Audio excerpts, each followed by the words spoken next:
सुगंध से तो प्रभु परशुराम का तेज स्मरण हो आया। ये कैसा प्रहार है? प्रहार नहीं, आभार है दाऊ।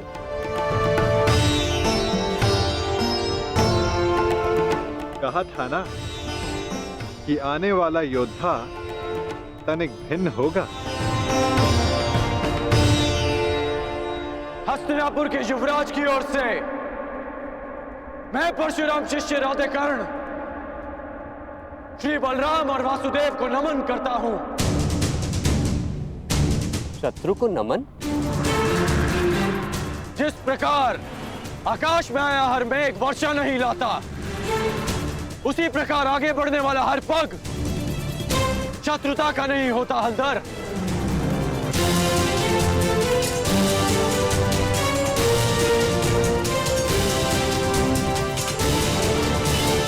हस्तिनापुर की मित्रता स्वीकार करें। शत्रुता का विकल्प तुमने ही चुना था कर्ण। जब मित्रता ही करनी थी तो अश्वमेघ यज्ञ का अश्व रोका क्यों? ताकि यज्ञ पूर्ण करने की आपकी मंशा और आपके वीरों का परिश्रम व्यर्थ ना जाए।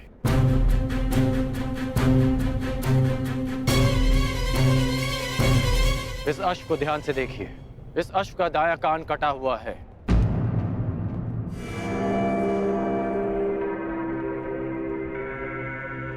अर्थात इसका अंग भंग है और नीति अनुसार अंग भंगित अश्व के साथ किया गया यज्ञ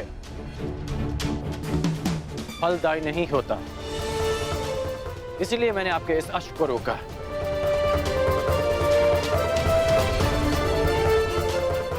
हलधर, मैं स्वयं आपको समझाना चाहता था, परंतु उससे पूर्व आपके वीरों ने मुझ पर आक्रमण कर दिया और कदाचित मुझे उसका उत्तर देना पड़ा। परंतु आपने स्वयं देखा होगा कि मैंने उन्हें केवल निशस्त्र किया, उनके प्राण नहीं लिए। तो तुमने मेरी सहायता करने के लिए अश्व रोका। अद्भुत, हम प्रसन्न हुए।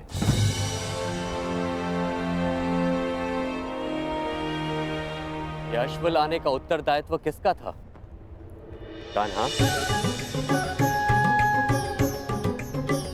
तुम सबको यही कहते हो ना कि तुम मेरी आज्ञा का पालन करते हो, लेकिन परिणाम में वही होता है जो तुम चाहते हो।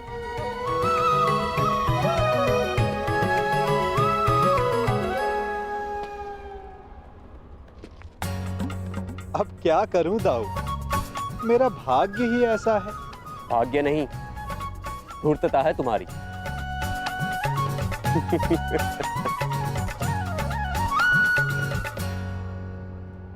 तुम्हें लेके मेरे मन में जो भ्रम था, वो भ्रम तुमने तोड़ दिया है। हम प्रसन्न हुए। कहो, क्या इच्छा है?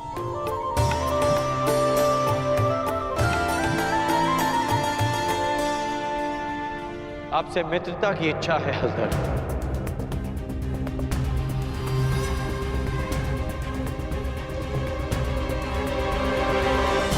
और एक आश्वासन भी बलराम, आवश्यकता पड़ने पर आप और आपकी सेना हस्तिनापुर की सहायता अवश्य करेंगे।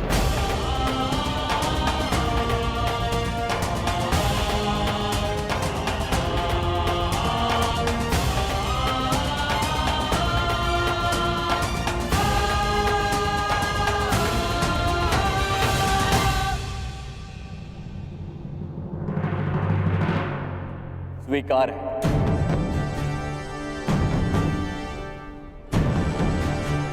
परंतु मैंने तुमसे कुछ मांगने को कहा था कर्ण। इस समय मेरा लक्ष्य युवराज दुर्योधन को सर्वशक्तिशाली बना देना है।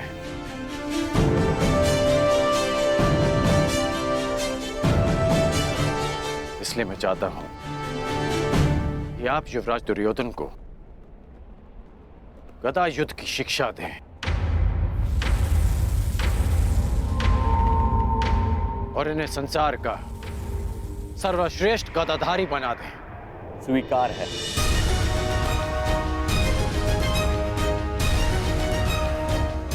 आओ, द्वारका का आतिथ्य ग्रहण करो।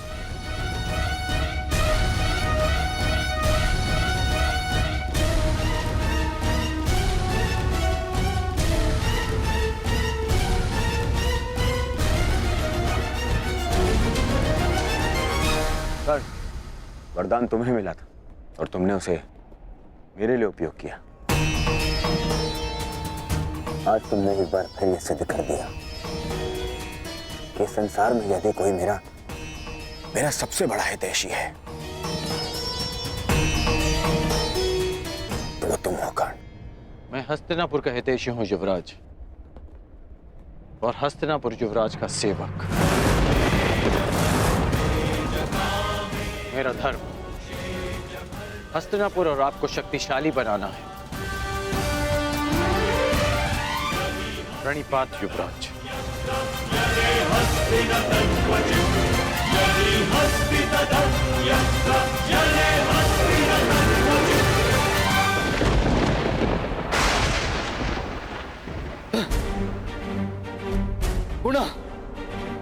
गुणा मेरे प्रयास आज सफल हुए। मेरे इतने कठोर परिश्रम के बाद भी उस कर्ण को द्वारका का समर्थन मिल ही गया।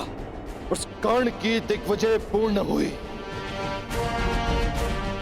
अभी तक मेरे पुत्र अर्जुन को कुछ भी प्राप्त नहीं हुआ, कुछ भी नहीं। समय आ गया है, समय आ गया है, मुझे ही कुछ करना होगा। इस कर्ण के सौभाग्य को दुर्भाग्य में परिवर्तित करना होगा।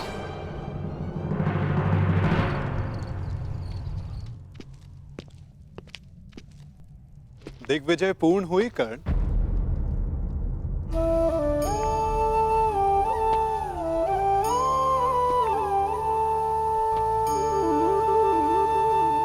लगभग 12 वर्षों तक तुम लगातार युद्ध करते रहे हो। निश्चित रूप से थकान अनुभव हो रही होगी। विश्राम नहीं करोगे? मित्रा के लिए शरीर की थकान से अधिक मन की शांति होती है केशव। मेरा मन अशांत है। एक परिवर्तन का स्वप्न लेकर मैंने अपना जीवन प्रारंभ किया था। तू स्वयं ही परिवर्तित हो गया केशव।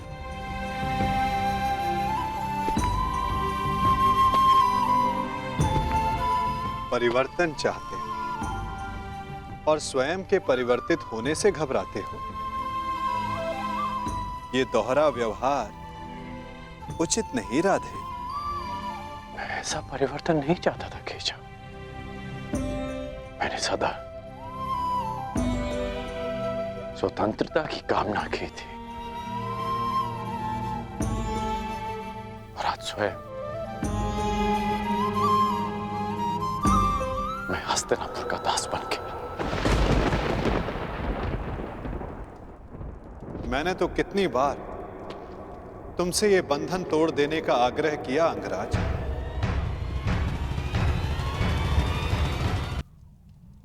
मन में संतोष क्यों नहीं है? क्योंकि लक्ष्य शुद्ध होने के साथ साथ साधन और सहायक भी शुद्ध होने चाहिए। और तुम ये भली भांति जानते हो कि तुम्हारे सहायक कैसे हैं। मित्र, अब भी समय है तुम्हारे पास। नहीं केशव, समय बीत चुका है। मैं अपना वचन नहीं तोड़ सकता।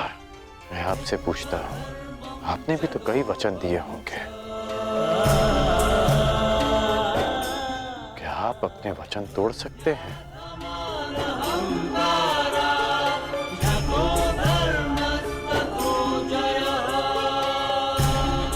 कौन जाने मित्र, भविष्य में क्या छिपा है?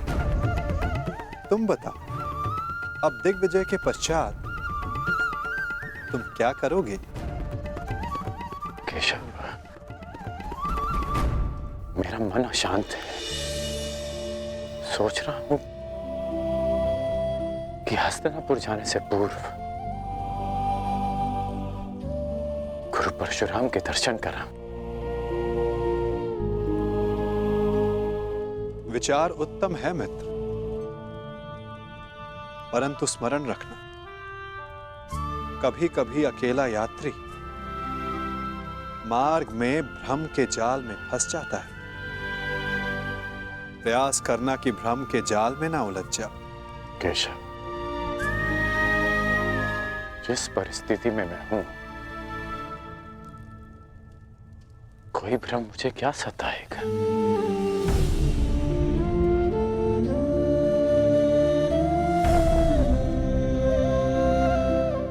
आपकी मुस्कान मुझे बहुत शांति देती है केशव। आज्ञा दीजिए।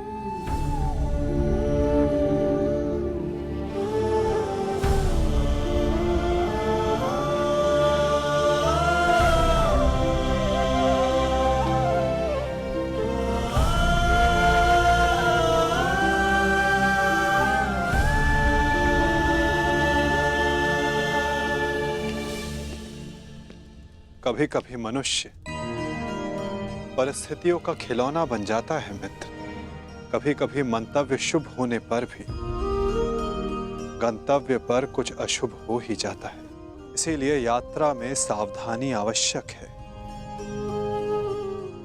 तनिक सी असावधानी बहुत बड़ी दुर्घटना को जन्म दे देती है। सावधान रहना मित्र।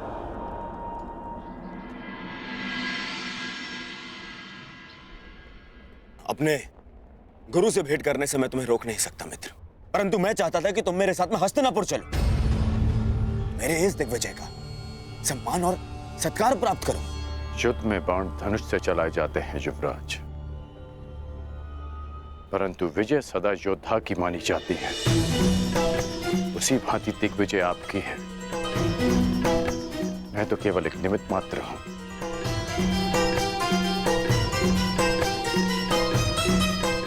आज्ञा दें।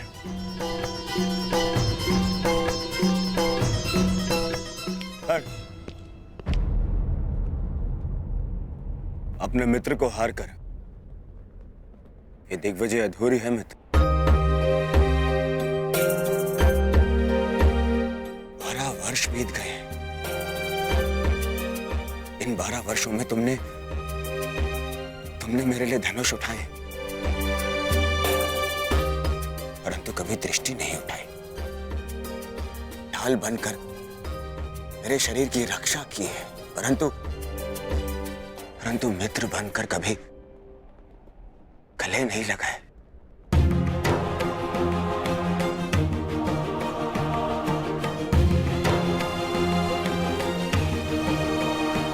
मुझे तो यह समझ में नहीं आता कि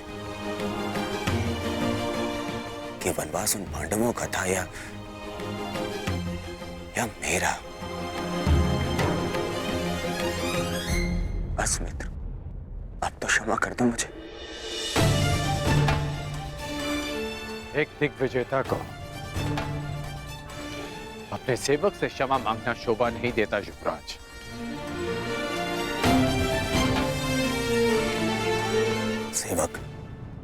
सेवक ऐसे 100 दिग्विजय न्यौछावर कर सकता हूं तो मैं एक बार गले लगाने के लिए, बस एक बार मेरी आंखों में देखकर मुझे मित्र पुकार के एक बार गले लगा लो मित्र।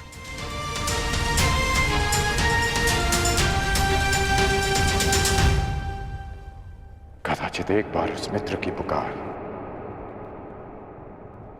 युद्ध भवन में भी सुन ली होती है आपने युवराज।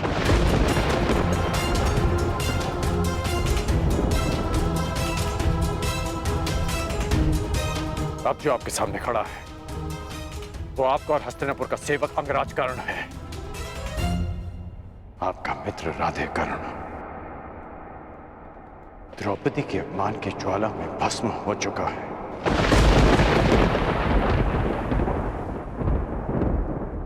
और जो भस्म हो जाते हैं वो किसी को गले नहीं लगा पाते।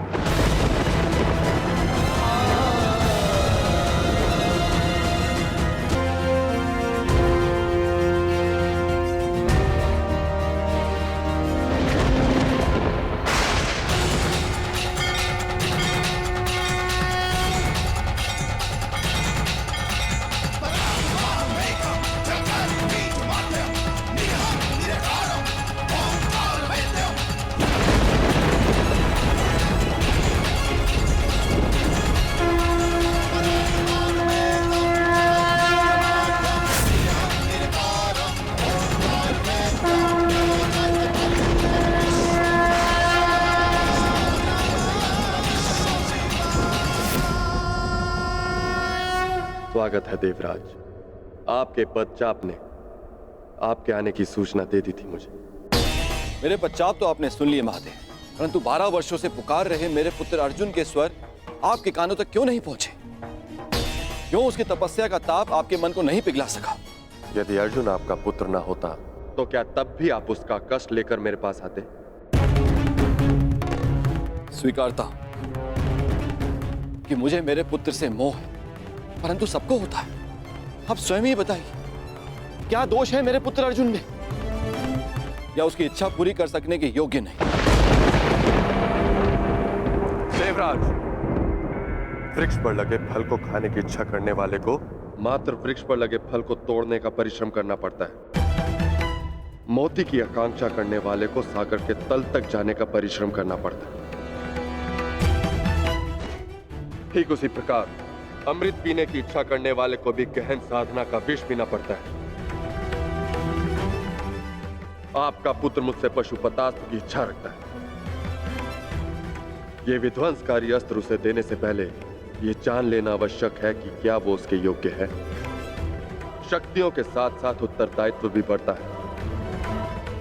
यह जान लेना आवश्यक है कि क्या वो ये उत्तरदायित्व उठाने योग्य है या नहीं।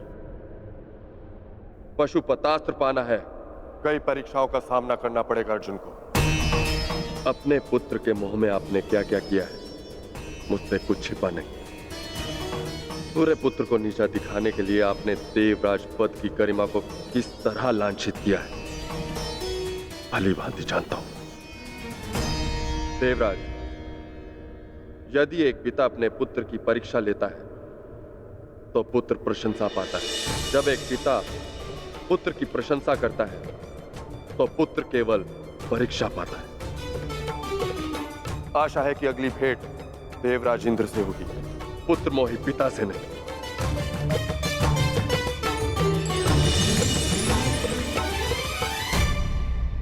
हाँ, मैं पुत्र मोही हूं महादेव, परंतु मुझे अपने पुत्र की कौशलता, योग्यता और तपस्या पे अनंत विश्वास है।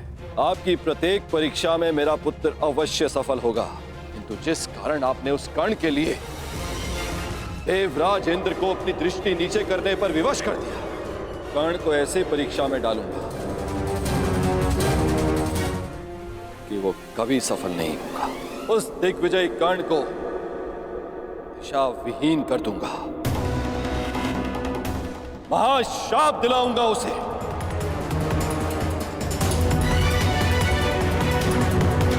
कर्ण को दिशा विहीन कर दूंगा, महाशाप दिलाऊंगा उसे। और महाशाप पाने के लिए उस कर्ण से महापाप करवाऊंगा।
गौरांग वत्स, तनिक प्रतीक्षा करो, तुम्हें भी अपनी माँ का दूध पान करने का अवसर मिलेगा।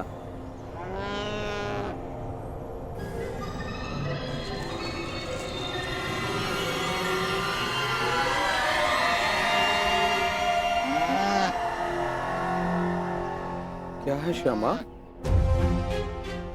इतना भयभीत क्यों? मैं हूं ना तुम्हारे साथ।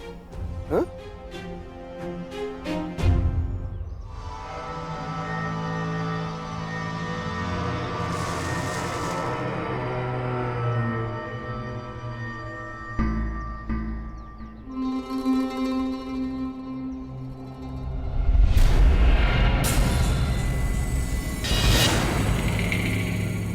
अपना मंतव्य ज्ञात है ना?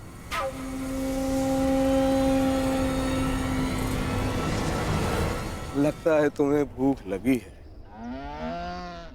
अभी मैं तुम्हारे लिए चारा लेके आता हूं, ठीक है?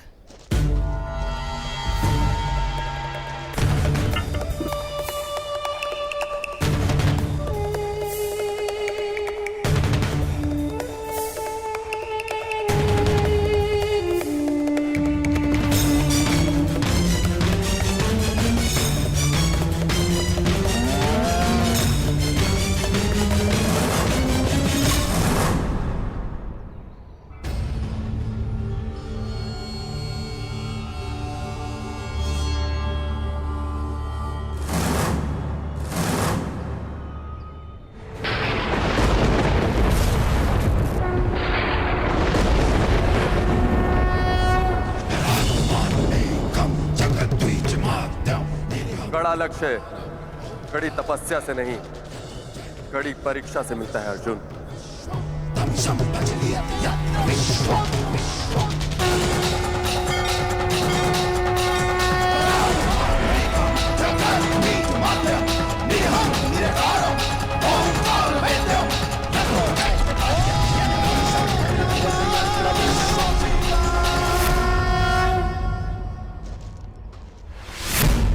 गौरांग, गौरांग, गौरांग, गौरांग! क्या हुआ स्वामी? गौरांग को यही बांध के गया था, वो न जाने कहां चला गया। गौरांग कहां गया? गौरांग! अगर वो नहीं मिली तो श्यामा अपने प्राण त्याग देगी। और आप तो जानते ही हैं स्वामी कि श्यामा हमारे जीवन का एकमात्र सहारा है। हे प्रभु, अनजाने में कौन सा ऐसा कर्म हो गया जिसका फल आप मुझे इस तरह दे रहे हैं? तुम्हारे पाप का फल नहीं है ये ब्राह्मण, ये तो केवल कर्ण के महाश्राप का प्रारंभ है।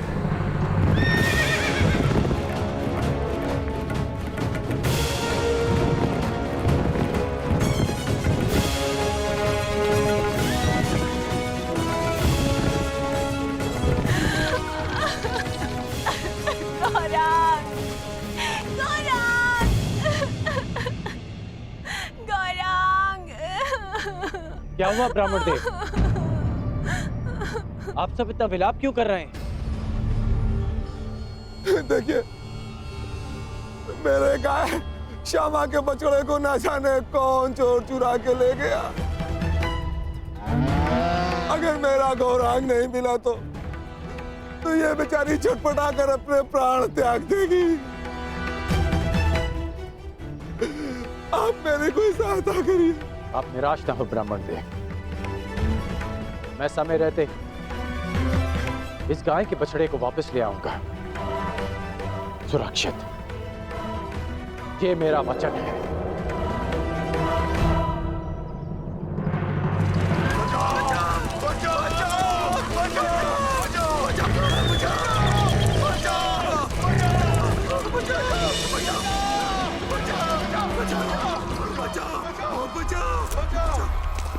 हे तपस्वी, अपनी तेज के प्रयोग से इस भयंकर प्राणी से हमें त्राण दिलाओ। क्यों ये हमारे लिए अपने वर्षों की तपस्या भंग करेंगे?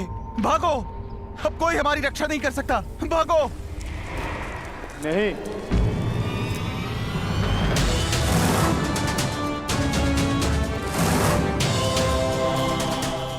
एक क्षत्रिय के लिए किसी की रक्षा करना किसी भी तपस्या से अधिक आवश्यक है। मैं वचन देता हूं, इस हिंसक पशु से मैं आपकी रक्षा करूंगा। तपस्या भंग हो जाए, परंतु कौंतेय का क्षत्रिय धर्म भंग नहीं होगा।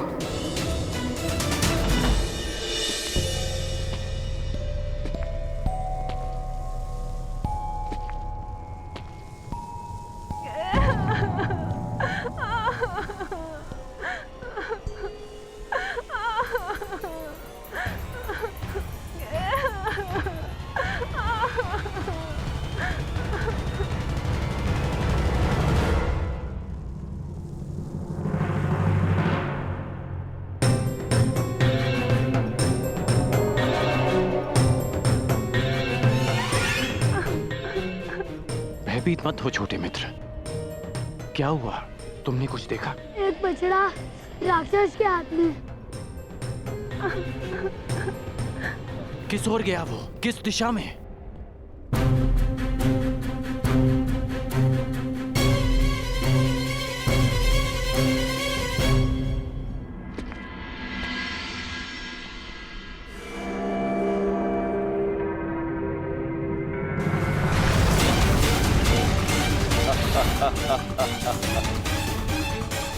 जाओ कर्ण, जाओ, अपने विनाश की ओर जाओ।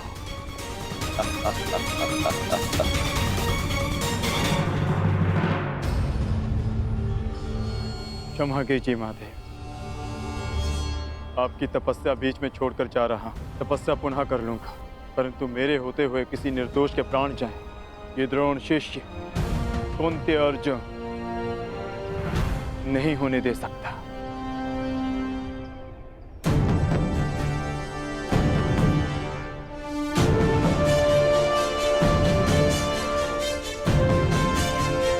अपने उत्तरदायित्व का भान तो है इसे।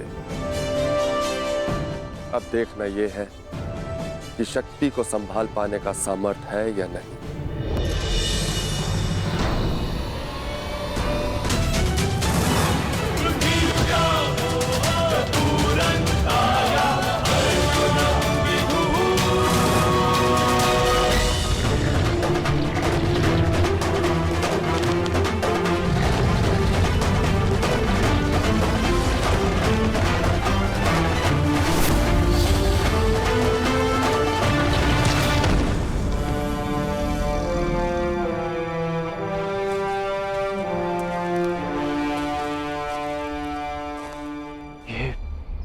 दूसरा बाण किसका है? ये बाण मेरा है।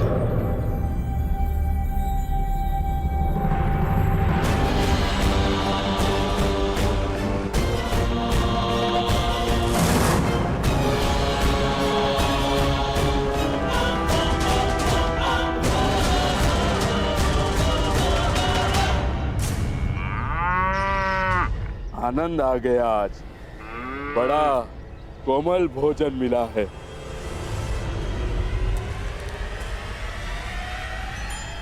सावधान!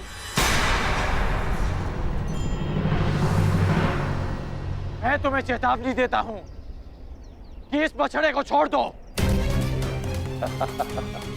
अपना भोजन छोड़ दूं? तुम्हारे लिए यह केवल एक समय का भोजन है, परंतु किसी और के लिए यह जीवन जीने का सहारा है। इसकी मां के प्राण बसे हैं इसमें। इस निरपराध पशु को छोड़ दो।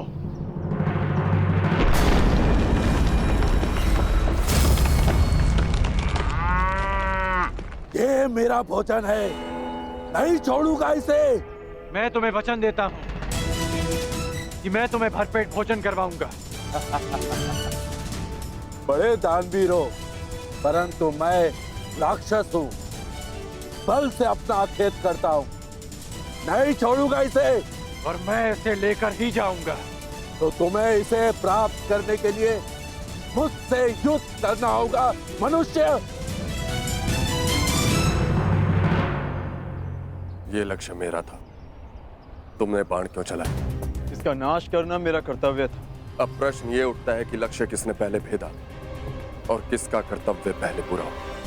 इसका वध तो मेरे बाण ने किया, परंतु आप इसे ले जा सकते हैं महोदय।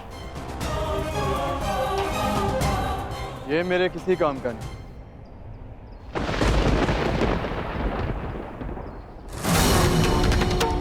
मूर्ख! माना कि मैं किरात हूं, मगर मैं अपने परिश्रम से अपना अखेट करता हूं। मैं किसी की भिक्षा पर अपना जीवन व्यतीत नहीं करता। इसे तो मैं अवश्य लेके जाऊंगा, परंतु इसे ले जाने से पहले मैं ये अवश्य सिद्ध करूंगा कि इसे मैंने मारा है। तुम कौन हो, कहां से आए हो और क्या सिद्ध करना चाहते हो? मुझे इससे कोई लाभ नहीं। ले जाओ इसे।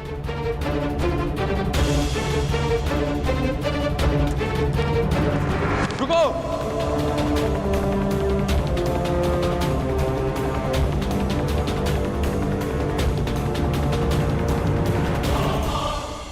बिना ये निर्णय किए कि मेरे बाण तुम्हारे बाणों से अधिक तीव्र और अधिक तीक्ष्ण है, मैं यहां से नहीं जाऊंगा। तुम्हारा ये अभिमान तोड़े बिना मैं यहां से नहीं जाऊंगा।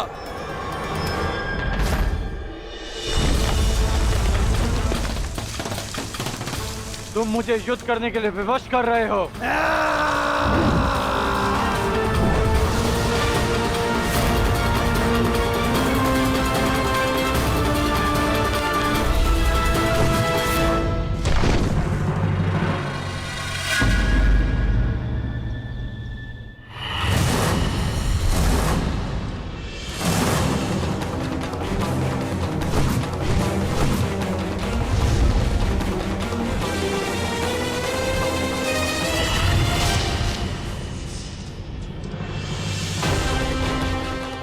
एक बाण काट दिया इसका अर्थ ये नहीं कि तुम्हें विजय मिली।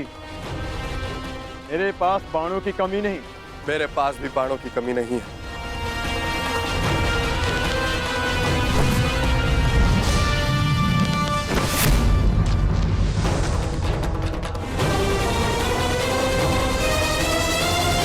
तुम्हें केवल अपने बाणों पर घमंड है योद्धा, किंतु मेरे पास बाणों के साथ साथ और भी शस्त्र हैं।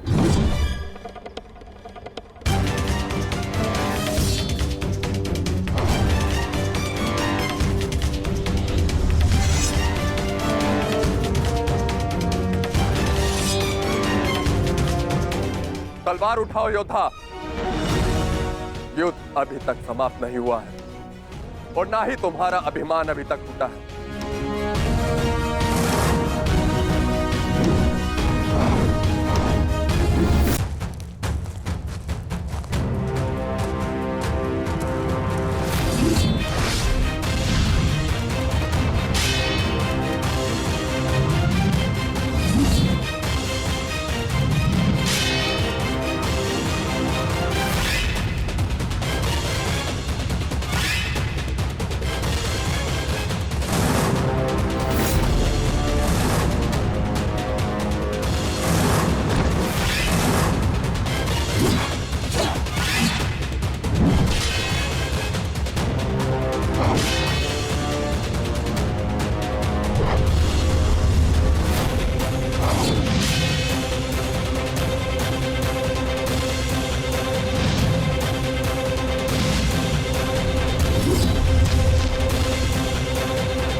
बहुत हुआ खेल, अब अपने इष्ट को स्मरण कर लो किरात, क्योंकि वैष्णव अस्त्र से अब तुम्हें कोई नहीं बचा सकता।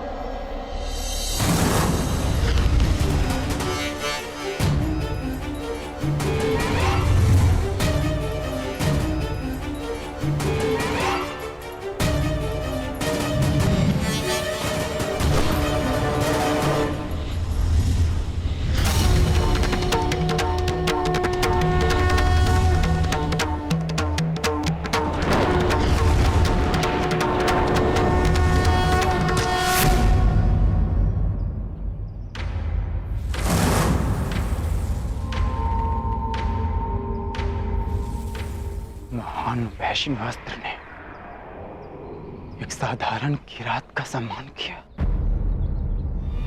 परंतु क्यों?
गया है राक्षस। ये मेरा नहीं, तुम्हारा अंत है कर्ण।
गौरांग!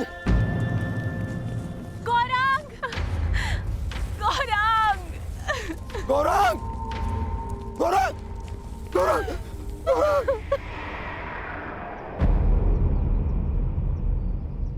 मेरे गौरांग की तुमने हत्या कर दी। हत्या कर दी तुमने मेरे गौरांग की धनुर्धर। तुमने एक मूक और विवश अबोध पशु की हत्या कर दी जो कीचड़ में फंसा हुआ था।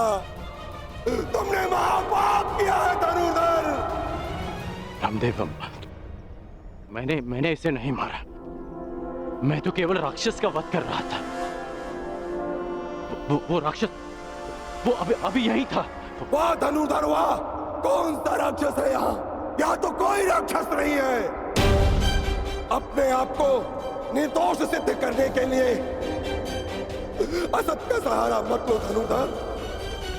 तुमने मेरे गौरांग की हत्या नहीं की, तुमने उसकी माता श्यामा की भी हत्या की है। तुमने सिर्फ उसकी मां की ही नहीं, मेरे परिवार के सदस्य की भी हत्या की है धनुर्धर।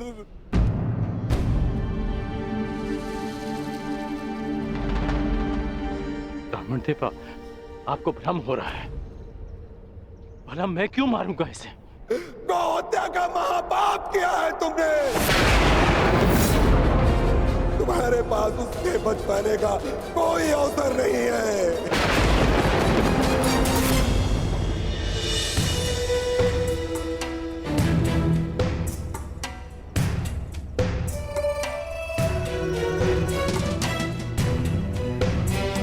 ये तो वही पुष्पहार है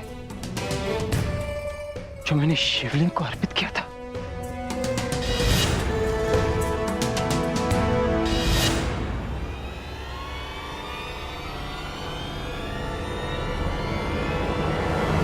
प्रभु,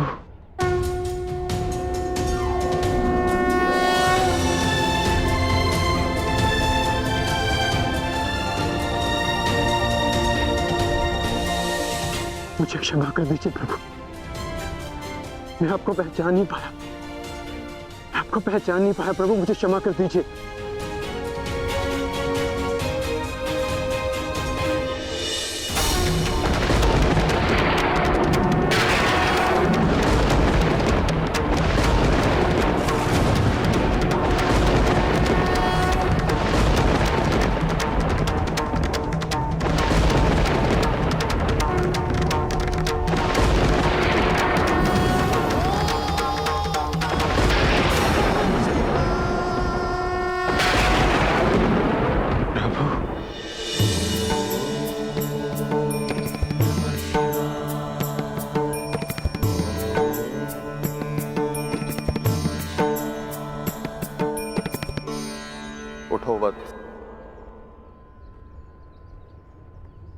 क्षमा कीजिए प्रभु,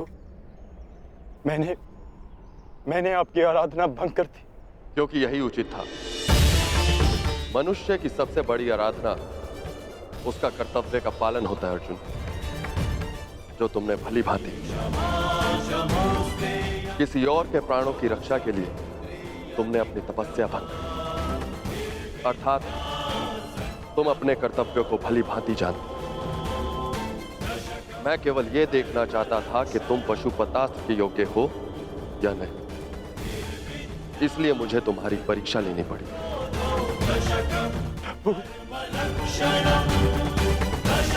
और तुम इस परीक्षा में सफल हुए अर्जुन। मैं तुम्हें प्रसन्न मन से पशुपतास्त्र प्रदान करता हूं अर्जुन।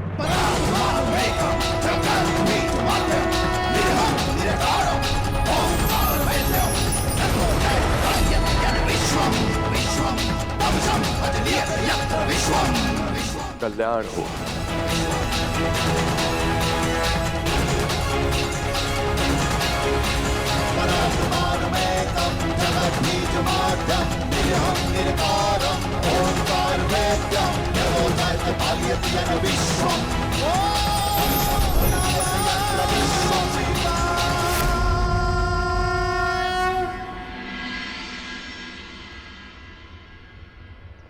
आप सब दुखी मत होइए ब्राह्मण देव। मैं मानता हूं कि अनजाने में मुझसे पाप हुआ। मैं आप सबकी पीड़ा समझ सकता हूं। आपकी हानि की पूर्ति मैं करूंगा। यदि मैं तुम्हारे पुत्र की हत्या कर देता और अपनी सारी संपत्ति तुमको दे देता, तो क्या तुम मुझे क्षमा कर देते? कदापि क्षमा नहीं करोगे तुम। तुमने महापाप किया है। मैं अग्निहोत्र ब्राह्मण विजय तुम्हें श्राप देता हूं, श्राप।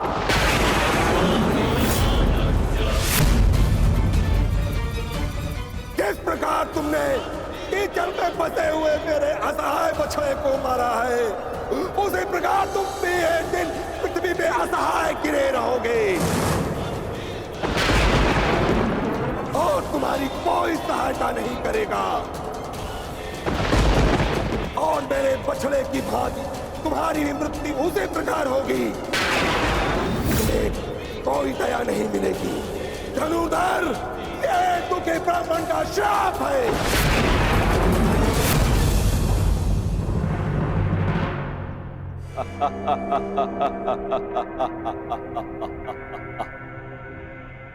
सूर्य पुत्र कर्ण, सूर्य पुत्र, अभिशापित कर्ण, अभिशापित। आज मेरे मन में जल रही प्रतिशोध की अग्नि को थोड़ी सी शीतलता प्रदान करी है। अभिशापित कर्ण, तुमने मेरे गर्व पर प्रहार किया, मेरे आत्मसम्मान को ठेस पहुंचा, मुझे युद्ध में पराजित कर पीड़ा दी, और मैंने तुम्हें पराजित करने की भूमिका निर्माण की। तुमने मुझे पराजित किया होता तो किसी स्थिति में मैं तुम्हें क्षमा कर भी देता, परंतु तुमने मेरे पुत्र अर्जुन के विरुद्ध खड़े होकर अपने जीवन की सबसे बड़ी भूल की है। जब तक तुम्हारा संपूर्ण विनाश नहीं हो जाता, तब तक ये देवराज इंद्र संतोष से विश्राम नहीं करे। धनुर्धर, मेरा श्राप कभी व्यर्थ नहीं जाएगा। गौ हत्या के पाप का दंड तुम्हें हमेशा डसता रहेगा, डसता रहेगा।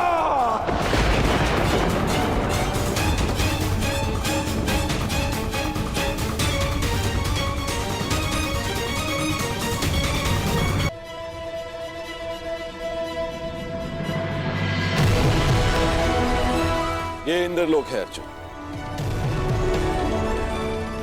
यहां दुख की परछाई भी नहीं। यहां केवल सुख, आनंद है, शांति।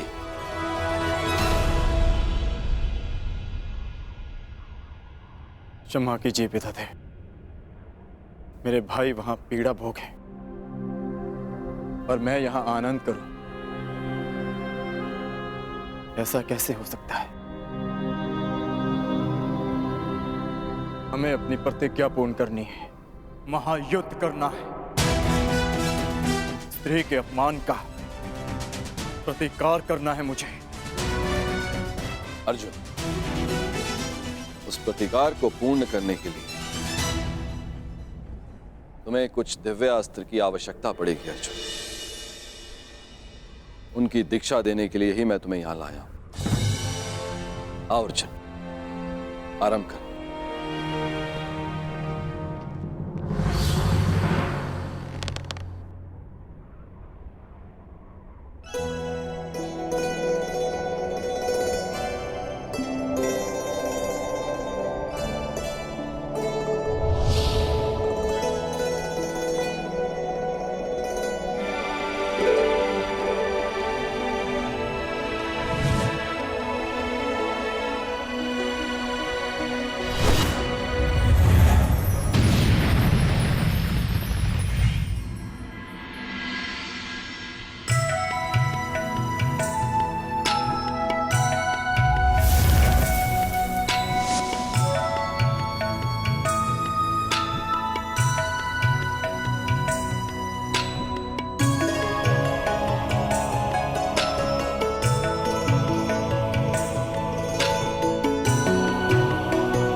ब्राह्मण विजय, तुम्हें श्राप देता हूं, श्राप। जिस प्रकार तुमने कीचड़ में फंसे हुए मेरे असहाय बछड़े को मारा है, उसी प्रकार तुम भी एक दिन पृथ्वी पे असहाय गिरे रहोगे और तुम्हारी कोई सहायता नहीं करेगा।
एक बार फिर परशुराम का फरसा उठा है, क्योंकि घोर अन्याय हुआ है। मेरे शिष्य को अकारणी श्राप दिया गया है। मैं पूरे संसार का सर्वनाश कर दूंगा, मैं ध्वंस कर दूंगा। आज संसार में प्रलय आएगी, नरसंहार होगा। 21 बार इस धरा को क्षत्रिय विहीन कर देने वाला परशुराम एक बार फिर इस धरा को मानव विहीन कर देगा। चुकाना। ऐसे मानव जाति को जीवित रहने का कोई अधिकार नहीं देगा परशुराम। नहीं गुरुदेव, नहीं।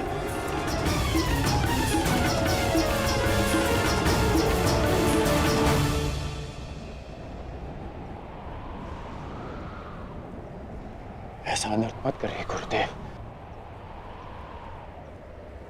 शांत हो जाइए।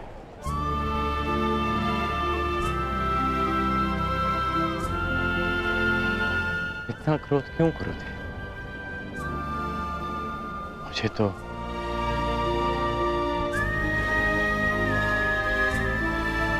श्राप और उपेक्षा का अभ्यास सा हो गया है, और एक श्राप थोड़ी ना मिला है मुझे। मेरा जीवन तो प्रारंभ से अभिशप्त रहा है, और आपने भी तो मुझे श्राप दिया है गुरुदेव।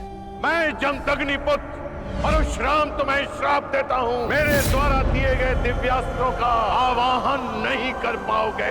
ये मेरा श्राप है। उसी अपराध की अग्नि में तो परशुराम अभी तक जल रहा है पुत्र। ऐसा कहकर मुझे पाप का भागी ना बनाए। मां की मार और गुरु की फटकार, जीवन में इससे बड़ा प्रसाद नहीं हो सकता। और वैसे भी गुरुदेव, कोई भी श्राप और कोई भी पीड़ा मेरे भाई शिवम की मृत्यु से अधिक नहीं हो सकती। मुझे परिवर्तन चाहिए, न्याय चाहिए, समानता चाहिए गुरुदेव। और इस न्याय, परिवर्तन और समानता को पाने के लिए मैं एक श्राप तो क्या, सहस्त्र श्राप सह सकता।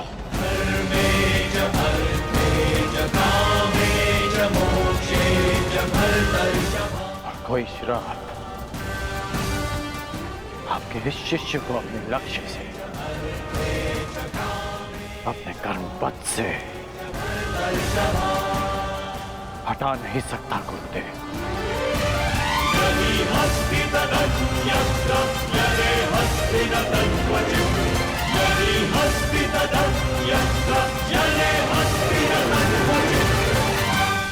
लोह को भी अधिक ताप में रखा जाए तो वो भी पिघल जाता है। पाषाण पर चोट करो तो उसमें से भी चिंगारियां निकलती हैं, परंतु कर्ण, तुम तो स्वर्ण हो, स्वर्ण। तुम्हें जितना तपाया जाता है तुम मुझसे कहीं अधिक चमकदार बनकर निकल आते हो। यहां कई वीर योद्धा आए और आएंगे भी, पर तुम जैसा धैर्यवान और वीर योद्धा न भूत हो न भविष्य हो, न कभी हुआ है और ना ही कभी होगा। मैं तो चिरंजीवी हूं, कभी मृत्यु को प्राप्त नहीं होगा, परंतु वत्स, मृत्यु भी तुम जैसे धैर्यवान